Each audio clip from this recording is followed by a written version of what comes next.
Так, наблюдаем сразу, понятые, смотрите. Вот внутри мешка имеется. Вещества растительного происхождения. Қала тұрғыны 2 келі марихуана сатпақ болған жерінде ұсталды. Жеке тінту кезінде, сондай-ақ оның автокөлігі мен тұрғылықты жерін тексеру кезінде одан ірі көлемде есірткі тәркіленді. Ага, видим, что внутри находится вещество растительного происхождения порошкообразного состояния, зеленого цвета, видим. Я бы забыл. Как называется, можете сказать?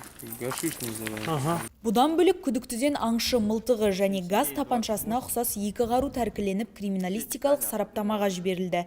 Ер адам қамауға алынды. Тергеу табылған заттардың қайдан алынғанын анықтайтын болады. Сараптама қорытындысына сәйкес алынған заттар 143 граммнан астам гашиш және 14 килограмм астам марихуана болып шықты. Бұл аса ірі көлемге жетеді.